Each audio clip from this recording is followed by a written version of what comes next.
It's not მეფე სოლომონს, ვინც არ იცის, ის არის მეფე დავითის შვილი. და ისიც ისრაელის მეფე გახდა ძორდან წეთის საუკუნეში. ის ცნობილია არა მხოლოდ თავისი სიმდიდრითა და ძალაუფლებით, არამედ განსაკუთრებით იმ განსაკუთრებული სიბრძნით, რომელიც ღმერთმა უბოძა მას. მაგრამ სხვა ამბავიც გვაქვს, იცით თუ არა, რომ იერუსალიმის შუაგულში აღმოაჩინეს გვირაბები და ოთახები, რომლებიც სავსეა ოქროთი. ეს ყველაფერი არ არის, რადგან იქ ასევე არის წარწერები და საიდუმლო ნიშნები, რომლებიც თითქოს პირდაპირ უკავშირდება მეფე სოლომონს.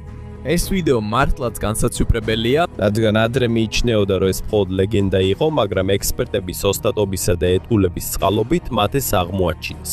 და ეხლა მთავარი კითხვა ისაა, მართლა უკავშირდება ეს ყველაფერი მეფე სოლომონს და მართალია თუ არა, რომ მათ აქვე მეფის სამარხიც იპოვეს. და ამას გავიგებთ ეხლა. მაგრამ სანამ დავიწყებთ, არ დაგავიწყდეთ, მოიწონოთ და გამოიწეროთ ჩვენი არხი. ეს დიდი დახმარებაა ჩვენთვის როგორც კონტენტის შემქმნელებისთვის. დიდი მადლობა და ეხლა დავიწყოთ. სოლომონის დაკარგული სამარხი იერუსალიმის ბორცვებს ქვეშ, აქ არის ისტორია და საიდუმლო, რომელიც ათასობით წელია დაფარულია. მაგრამ ეხლა როგორც ჩანს, წარსულის ერთი ნაწილი კვლავ აღდგა. დიდი ხანია ადამიანები ეძებენ იმ ეგრით წოდებული დაკარგულ სამარხს მეფე სოლომონისას. ზოგიერთი ფიქრობს, რომ ეს მხოლოდ ლეგენდაა, მაგრამ ერთმა ახალმა აღმოჩენამ ახალი სიცოცხლე შთაბერა ძველ საიდუმლოს. სოლომონი ჩვეულებრივი მეფე არ იყო. ის იყო მეფე დავითის შვილი და ბიბლიის მიხედვით ის ერთ-ერთი ყველაზე ბრძენი და მდიდარი მეფე იყო ისრაელის ისტორიაში. მისი მმართველობის დროს სამეფო ძალიან გაიზარდა, შემოვიდა უამრავი ოქრო, გაძლიერდა ვაჭრობა და სწორედ მაშინ აშენდა იერუსალიმში პირველი ტაძარი. ეს ტაძარი აღწერილია როგორც ნამდვილი შედევრი. ის აშენდა ლიბანიდან ჩამოტანილი ხიჩ, მორთული იყო სუფთა ოქროთი და ძვირფასი ქვებივით, უნაკლო ქვებით. მაგრამ სოლომონი მხოლოდ სიმდიდრით არ იყო ცნობილი. ის ასევე განთქმული იყო თავისი სიბრძნითა და სამართლიანი განსჭით. ყველაზე ცნობილი ამბავი აქ არის ორი ქალის შესახებ, რომლებიც ჩვილზე დაობენ. როდესაც სოლომონმა შესთავაზა ბავშვის გაყოფა, ერთ-ერთმა ქალმა ნებაყოფლობით დათმოიგი და სწორედ მაშინ ყველამ გაიგო, ვინ იყო ნამდვილი დედა. ის აღიარეს როგორც სამართლიანობისა და სიბრძნის სიმბოლო. მისი ხიბლი სხვა სამეფოების მმართველებსაც კი არ გამოუპარვიათ. შებას დედოფალი თავად ეცვია მას, თან მოიტანა ოქროს სავსე სკივრი, სუნელები და ძვირფასი თულები. შეხვედრის ბოლოს დედოფალმა აღიარა, რომ სოლომონის სიბრძნე და ძალა ბევრად აღემატებოდა ყველაფერს, რაც კი ოდესმე გაუგი. თუმცა, მიუხედავად იმისა, რომ მისი ცხოვრების შესახებ უამრავი თანაწერი და მონაცემია, ერთი დიდი კითხვა მაინც რჩება. სად არის მისი სამარი? არ არსებობს მკაფიო ნიშანი, სარკოფაგი და არც აღმოჩენილა ოთახი, რომელიც დაადასტურებდა, სად არის იგი დაკრძალული. ზოგი ამბობს, რომ ეს დამალულია. ზოგი ფიქრობს, რომ იგი ტაძრის მთის ქვეშა. სხვები კი მიიჩნევენ, რომ იგი მღვიმეებში ან საიდუმლო გვირაბებშია, რომლებიც განზრახთ ახურეს, რათა ხალხს სიცოცხლეში ვერ ეპოვნენ. საუკუნეები გავიდა და მისი სამარხის მაძიებლები უშედეგოდ დარჩნენ. ამიტომ მეორმა იმედი დაკარგა და იფიქრა, რომ სოლომონის სამარხი მხოლოდ ლეგენდა დარჩებოდა. თუმცა, შემთხვევითი აღმოჩენა მოხდა. ძლიერი წვიმის შემდეგ მიწაზე ბზარი გაჩნდა. სწორედ ამან მისცა ახალ მიმართულება ძიებას. მოწმეების თქმით, ბზარის ფორმა ბუნებრივს არ გავდა. აქ უკვე საქმეში თანამედროვე არქეოლოგები ჩაერთნენ, გრუნტის გამჭოლი რადარის დახმარებით გამოჩნდა გვირაბები, რომლებიც ბუნებრივად კი არა ადამიანის მიერ იყო შექმნილი. ისინი ღრმა, მტკიცე და თითქოს სპეციალურად დამალული. არქეოლოგების ყოველი ნაბიჯი გათხრებისას ძალიან სახიფათოა. ერთი არასწორი მოძრაობა და მთელი ტერიტორია შეიძლება ჩამოიშალოს. მაგრამ საფრთხის მიუხედავად ისინი მაინც აგრძელებდნენ მუშაობას. და როცა გათხრები გრძელდებოდა, საიდუმლო კიდევ უფრო ღრმავდებოდა. რაც მათ აღმოაჩინეს, ეს მხოლოდ კედელი ან გვირაბი არ იყო, არამედ 3000 წლის წინანდელი ისტორიების ნიშნები. მაგრამ ნუ თუ ეს ნამდვილად მეფე სოლომონის სამარხია, რასაც ისინი ეძებენ, თუ ეს უბრალოდ დროის მახეა. ეს ისტორიის მიერ შექმნილი თამაშია, რათა მისი ლეგენდა ცოცხალი დარჩეს. სოლომონის სამარხის დაუღალავი ძიება. საუკუნეების განმავლობის განმავლობაში მეფე სოლომონის სამარხის ძიება თითქოს ჩრდილის დევნას გავდა. უკვე რაინდებისა და შუა საუკუნეების დროიდანვე ისინი მართლაც თხრიდნენ ტაძრის მთაზე, რათა ეპოვათ სოლომონის სამარხი. მე-19 საუკუნეშიც კი მათ იუდეის ბორცვებიც გათხარეს, მაგრამ მათი ყველა ეს ექსპედიცია უშედეგოდ დასრულდა. განმეორებული იმედგაცრუება, განმეორებული მარცხი, ბევრმა საბოლოოდ ირწმუნა, რომ სამარხი საერთოდ არ არსებობს. სხვებმა კი დაადანაშაულეს არასწორი რუკა, უიღბლობა, ან უბრალოდ ფანტაზია. 21 საუკუნის დასაწყისში თითქმის ყველა ექსპერტმა ხელი ჩაიქმნია ძიებაზე, მაგრამ ერთი ცვლილება მოხდა. დოქტორი ემილი კარტერი, არქეოლოგი, რომელიც უფრო ცნობილია ძველი დოკუმენტებით, უჩვეულო მინიშნება იპოვა ძველ ჩანაწერებში. ძველი ებრაული ჩანაწერების შუაგულში მან ეს ჩანაწერები იპოვა. გადასახადის ჩანაწერები, რომლებიც აჩვენებს გადახდებს, რომლებიც იგზავნებოდა ისეთ ადგილას, რომელიც ოფიციალურ დოკუმენტებში არ იყო ნახსენები. ეს ადგილი დავითის ქალაქთან ახლოს მდებარეობდა, ადგილი, რომელიც სპეციალურად დამალეს, სანამ ისტორია მის არ დაივიწყა. როგორც ერთ-ერთი ადგილობრივი ისტორიკოსი ამბობს, დავითის ქალაქში თუ დაიწყებ გათხრებს, ყველაფერი, რასაც იპოვი, ნამდვილად ბიბლიაშია აღწერილი. ამის მიუხედავად, თანამედროვე ტექნოლოგიების, როგორიცაა გრუნტის გამჭოლი რადარის გამოყენებით, შესაძლებელია მიწის ქვეშ ჩახედვა. ყარქანებში მისმა ჯგუფმა დაიწყო კვლევა სილუანის ერთ მხარეს. თუმცა ყველაფერი მარტივი არ აღმოჩნდა. მიწა დაფარულია მყარ კირქვაში. ძალიან საშიში იყო და ადგილი ინგრეოდა კიდეც, ყველაფრის მიუხედავად, ისინი მაინც აგრძელებდნენ, სანამ ელფყეს ძლიერი წვიმამ მიწაზე პატარა ჩაღრმავება არ გააჩინა. არქეოლოგებმა შენიშნეს, რომ მისი ფორმა უჩვეულო იყო. როდესაც რადარით დაასკანერეს, ქვემოდან რაღაც პულსირებდა. გვირაბები. ცხადი იყო, რომ ეს ადამიანის ხელით იყო შექმნილი, ღრმა და საიდუმლო. პირველმა გამოკვლევამ აჩვენა, რომ ეს გვირაბი პირდაპირ ქვაში იყო გამოკვეთილი. დაახლოებით 13 მეტრის სიღრმისა. მაგრამ ეს ჩვეულებრივი გვირაბი არა ეს. არსებობს კალბიგზები, რომლებიც სპეციალურად გაკეთებულია იმისთვის, რომ დააბნიონ სამარხის შესაძლო მძარცველებ. ეს ლაბირინთს გავს, რომელიც აშენებულია საიდუმლოს დასაცავად. სიმბოლოებსა და ნახატებს აკვირდებოდა გარშემო, დოქტორი კარტერი აერთიანებდა ძველი წერილის ფრაგმენტებს, რომლებიც თითქოს მიმართულებას აძლევდნენ. ნიშნები, რომლებიც მათ ნამდვილი შესასვლელისკენ მიხავდათ. ეს არ იყო კარგი ადგილი, არც თვალსაჩინო, მაგრამ აშკარად განზრახ გაკეთებული იყო. მინიშნებები, რომ რაღაც დამალულია ბოლოს დაფარულია თვითონ მიწის სიჩუმეში, მაგრამ ექსპერტების თქმით, მათ ჯერ მხოლოდ მთელი სტრუქტურის მცირე ნაწილი აქვს ნანახი. თუ ეს მართლაც სოლომონთან არის დაკავშირებული, უფრო დიდი და მნიშვნელოვანი ნაწილი ჯერ კიდევ ბოლოსშია დამალული. და ის მხოლოდ ხელახლა აღმოჩენას ელოდება. და რაც უფრო ახლოს მიდიან, მით უფრო ძლიერდება შეგრძნება, რომ დიდი საიდუმლო დიდი ხანია მიწის ქვეშ იმალება. სოლომონის უძველესი ბეჭდის გარღვევა წარმოიდგინე ქვის კედელი, რომელიც არამხოლოდ ბარიერი, არამედ გაფრთხილებაც. ძველი გვირაბის ქვეშ, რომელსაც დოქტორი ემილი კარტერის გუნდი თხრის, მათ აღმოაჩინეს უზარმაზარი ქვის ნატეხი. ეს იყო ქვის ფილა, რომელიც აშკარად მხოლოდ ოთახის დასამალად კი არა, არამედ მის დასაცავადაც იყო აღმართული ყველასგან, ვინც შიგნით შეღწევას ეცდებოდა. ეს ჩვეულებრივი ქვა არ იყო. მის გარშემო ყალბი გვირაბები და მახეები იყო განლაგებული, რომლებიც მზად იყო ჩამოშლილიყო არასწორი ნაბიჯის შემთხვევაში. ეს იყო გონიერი დიზაინი, რომელიც განკუთვნილი იყო იმისთვის, რომ სამარხის მძარცველები დანებებულიყვნენ. ეს გავდა უძველეს უსაფრთხოების სისტემას, რომელიც არ იყენებდა ლითონს ან თანამედროვე ტექნოლოგიას, არამედ მხოლოდ უძველესი ინჟინრების გონებასა და სტრატეგიას. შესასვლელის გარშემო ნიშნების ინსპექტირებისას დოქტორ კარტერმა შეამჩნია ქვაზე უცნაური ჩუქურთმა. 7 ხაზი, 7 სიმბოლო, განლაგებული ნიმუში, რომელიც თითქოს ასახავს 7 ადამიანს. პირველი ტაძრის კონსტრუქცია. ეს უბრალოდ დეკორაცია არ არის, არამედ თითქოს გასაღებია თავსატეხი, რომელიც უნდა ამოხსნა, რომ გადახვიდე. 3 დღის განმავლობაში გუნდი შეუჩერებლად მუშაობდა. ლაზერული სკანერებისა და თანამედროვე აღჭურვილობის გამოყენებით მათ შეისწავლეს თითოეული ხაზი ისე, თითქოს ბომბს ანეიტრალებდნენ. ყოველი მოძრაობა, ყოველი ქვის აწევა შიშთან იყო დაკავშირებული. რადგან იცოდნენ, რომ ერთი არასწორი ნაბიჯიც კი შეიძლებოდა ნგრევას გამოეწვია და ყველაფერი დაესრულებინა. და ბოლოს დადგა ის მომენტი, ძლიერი ხმაური გაისმა, ჩერიდან ტყვერი ჩამოვარდა და ფილა ნელა დაიცა. ეს არც ისე გლუვად გაიხსნა და არც სწრაფად. ეს გავდა ურჩხულს, რომელიც ნელ-ნელა იღვიძებს ძილისგან. ნელ-ნელა გამოჩნდა ბნელი ნაპრალი. თითქოს ეს იყო მღვიმის პირი, რომელიც დიდი ხანია დახურულია. ყველაფერი ჩუმად იყო. არავინ ლაპარაკობდა, არავინ მოძრაობდა. ისინი გრძნობდნენ, რომ იმ შავი გასასვლელის მიღმა იყო ისტორია, რომელიც ჯერ არ გამჟავნებულა. ისტორია, რომელიც 3000 წლის განმავლობაში ინახებოდა. მათ არ იცოდნენ რა ელოდათ. საგანძური, ისტორია, ფუცხეულა, რომელიც დიდი ხანია სიგნალეშია გამომტყდეული. მაგრამ ერთი რამ ნათელი იყო. იმ ბეჭდის გახსნით მეფე სოლომონის საიდუმლოს ახალი თავი დაიწყო. მეფე სოლომონის დამალული სიმდიდრე. როგორც კი მათი ფანრის შუქი პირველად აენთო, მან რაღაცა ბრწყინავზე მოხდა. ოქრო. და ერთ წამში ყველაფერი გაჩერდა. არავინ ლაპარაკობდა, არავინ სუნთქავდა, თითქოს ყველაფერი, რასაც ისინი ლეგენდად მიიჩნევდნენ, უცებ რეალობად იქცა მათ თვალწინ. დავითის ქალაქის ქვეშ აღმოაჩინეს ოთახი, რომელიც როგორც ჩანს 3000 წლის განმავლობაში ადამიანის ხელით არ შეხებია. მისი ყოველი კუთხე სავსე იყო სიმდიდრით, რომელიც ადრე მხოლოდ გამოგონებად მიაჩნდათ.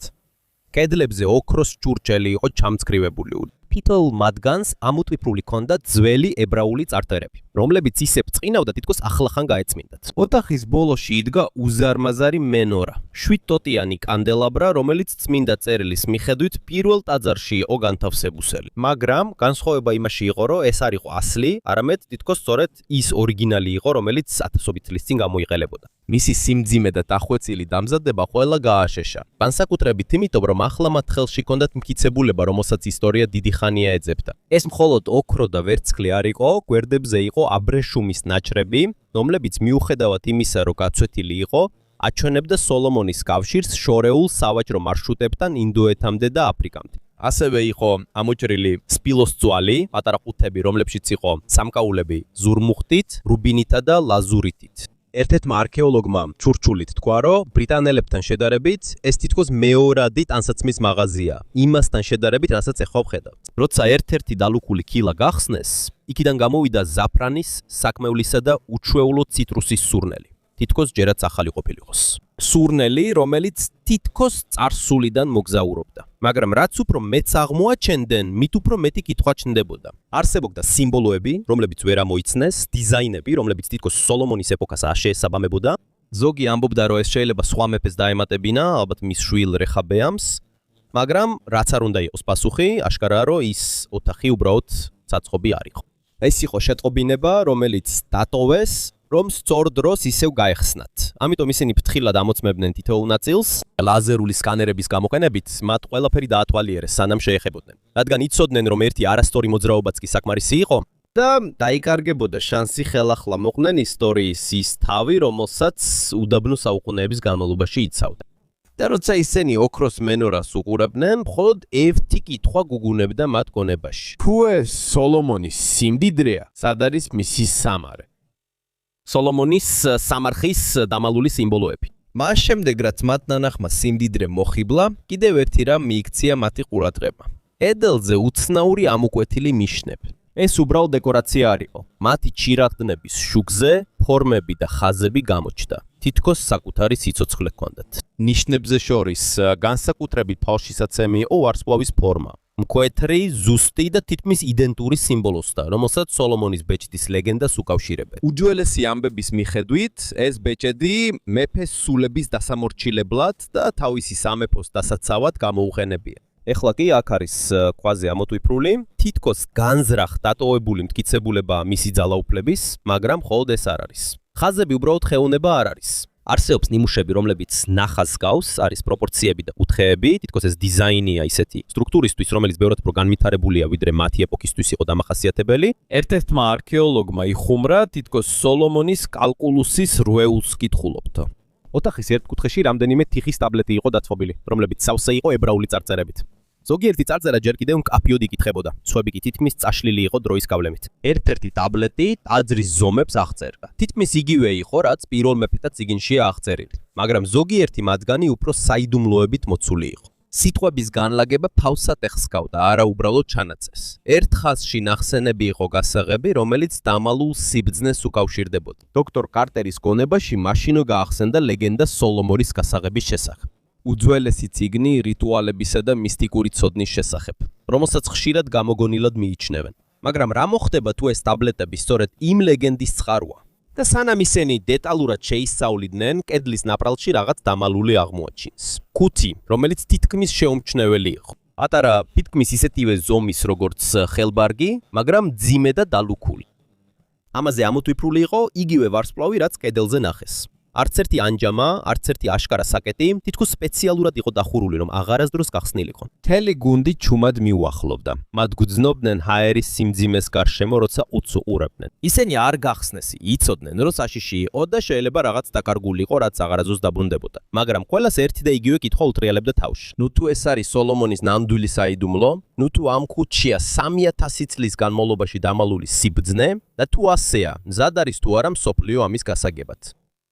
სოლომონის საფლავის აღმოჩენამ გლობალური დაპირისპირება გამოიწვია. ყველაზე ძლიერი მიწისძვრა მიწის ქვეშ კი არა, აკადემიურ სამყაროში მოხდა. მას შემდეგ რაც გუნდმა კედელზე ამოკვეთილი საიდუმლო წარწერა წაიკითხა, სტრიქონები თითქოს თავად სოლომონმა დაწერა, ეს ამბავი მაშინვე მსოფლიო არეულობის მიზეზი გახდა. რამდენიმე სიტყვამ გააცოცვა დებატი. ნამდვილია ეს თქიცებულება მეფის არსებობისა, თუ უბრალოდ მოტყუებით შექმნილი ამოკვეთა, რომელიც მხოლოდ ლეგენდას ებმის. მხარდამჭერები ამბობდნენ, ეს არის გადამწყვეტი მტკიცებულება. წერის სტილი, ენა და მდებარეობა ყველაფერი ზუსტად ემთხვევა სოლომონის ეპოქას. კერძოდ 970-დან 921 წლამდე, ჩვენს წელთაღრიცხვამდე. კიდევ რამდენიმე ექსპერტმა მისცა ჩვენება, რომ ყველა დეტალი ტაძრის დიზაინიდან დაწყებული აღმოჩენილ საგანძურებამდე ზუსტად ემთხვევა ბიბლიაში აღწერილ ტექსტებს. თუმცა კრიტიკოსებმა სწრაფადვე გააპროტესტეს ეს. მათთვის ეს ყველაფერი ზედმეტად სრულყოფილია.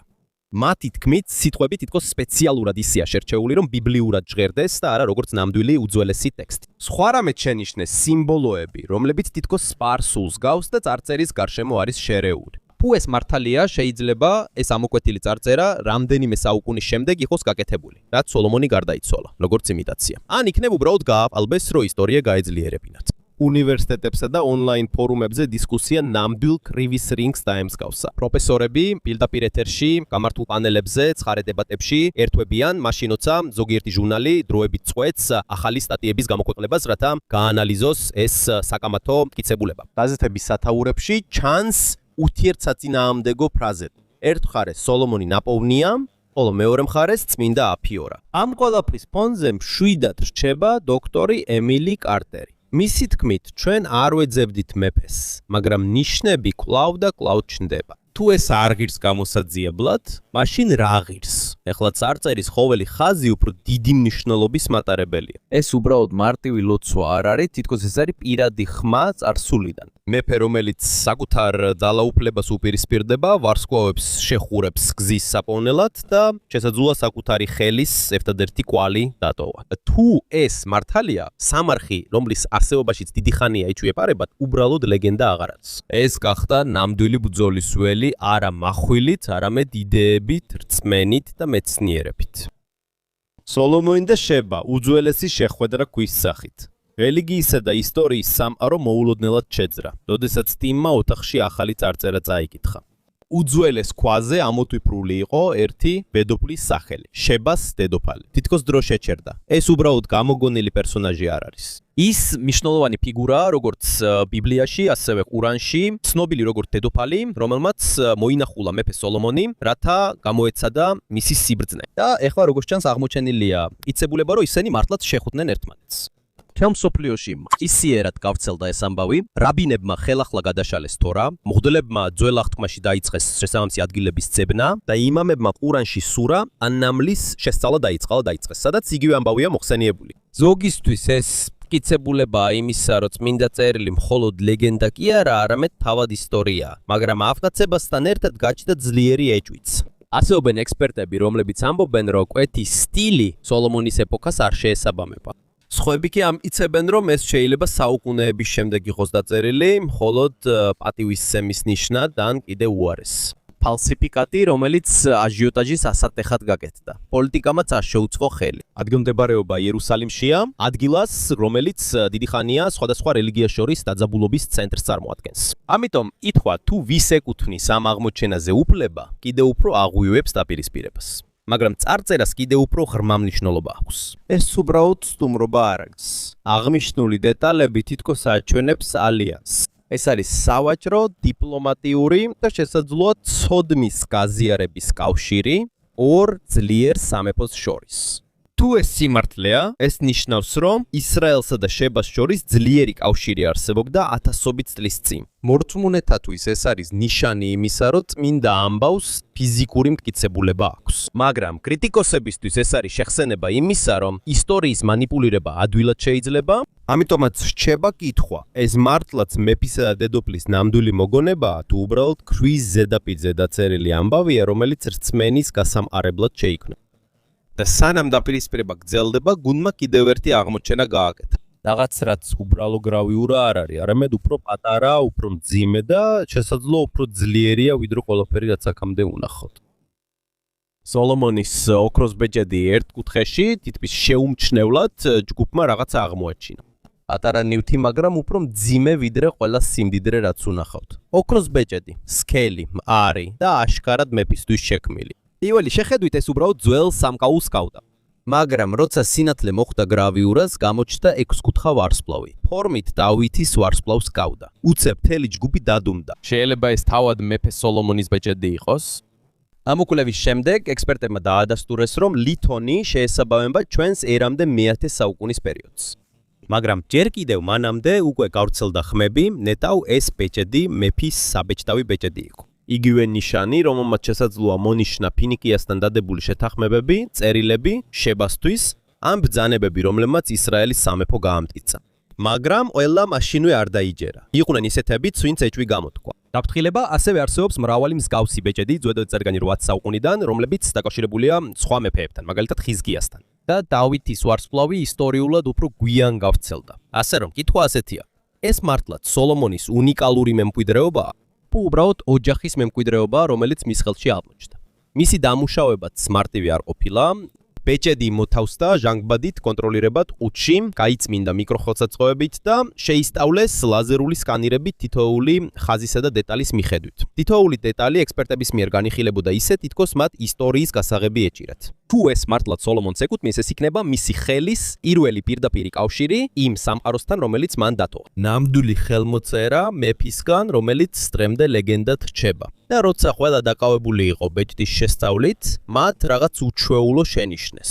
ედელი, რომელიც თითქოს რაღაცას მალავს, ახალი ჭრილი, ახალი კარი და შესაძლოა კიდევ უფრო დიდი საიდუმლო. ასე რომ, ყველაფერ შორის რაც მათ იპოვეს, მეფის დავიწყებული სიმღერები, მას შემდეგ რაც მათ ოქროს ბეჭედი ნახეს, ჯგუფმა კიდევ უფრო გასაოცარი რამ აღმოაჩინა. კედელზე ამოთვიფრული იყო არა სიტყვები, არამედ თითქოს მუსიკის ნოტები. პირველ შეხედვაზე ეს უბრალოდ ხაზებად ჩანდა. მაგრამ როდესაც მათი ჩირაღდნების შუქი დაეცა, მკაფიო ნიმუში გამოიკვეთა.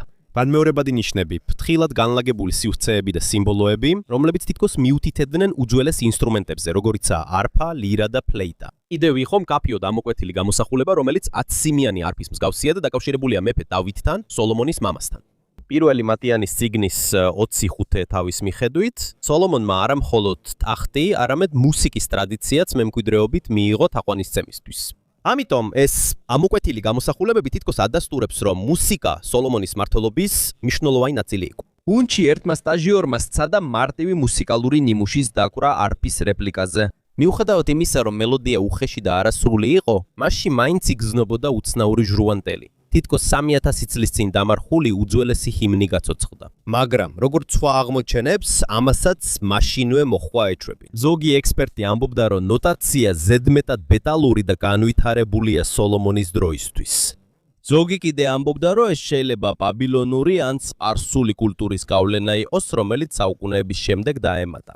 თუმცა, საიდანაც არ უნდა მოდიოდეს ეს, შედეგი იგივეა. ბნელ ოთახში ეს აღარ იგრძნობოდა როგორც სამარხი. ის გავდა ეკლესიას ან წარსულის საკონცერტო დარბაზს, სადაც მუსიკა ლოცვას ემსახურებოდა. ჯგუფმა ლაზერული სკანერები გამოიყენა, რათა თითოეული ხაზი და სიმბოლო დაეფიქსირებინა. საკმარისი იყო ერთი არასწორი შეხება, ან თუნდაც ახლოს ჩასუნთქვა, რომ ნოტები სამუდამოდ გამქრალიყო. ამიტომ თითოეული მოძრაობა განსაკუთრებული სიფრთხილით სრულდებოდა. მაგრამ როცა ისინი გრავიურის ბოლო ნაწილს აკვირდებოდნენ, კიდევ ერთი დამალული მინიშნება აღმოაჩინეს. სწორედ მუსიკის ნიშნების ქვემოთ იყო ერთი დალუქული კამერა, რომელიც როგორც ჩანს უფრო ღრმა იყო ვიდრე ყველაფერი რაც აქამდე უნახავთ და მათი რადარის სკანირების მიხედვით შესაძლოა ეს იყოს ნამდვილი ოთახი, რომელსაც მთელი მსოფლიო დიდი ხანია ეძებს, თავად მეფის სამარხი.